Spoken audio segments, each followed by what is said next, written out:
Pangutana sa ato ang follower nga si Evelina Kayunda. Attorney, mahimo ba nga mo-donate kami og yuta ngadto sa gobyerno nga way pirmahan nga kasulatan? Ang tubag dili.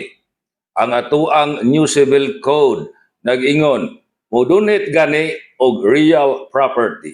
Sama sa yuta, duha ka mahinungdanon nga rekisitos ang gikinahanglan.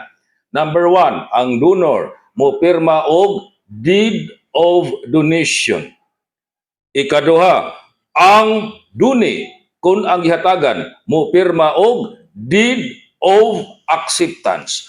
Ang duha ka mga deed notaryuhan og abogado og isuwat og papel. Karon, og dili ma-comply ang nahisgutan nga mga rekisitos, ma-question ang donation. Sa imuhang dugang pangutana, pwede ba kamong i-obligar pagpa-donate sa yuta? Ang tubag dili.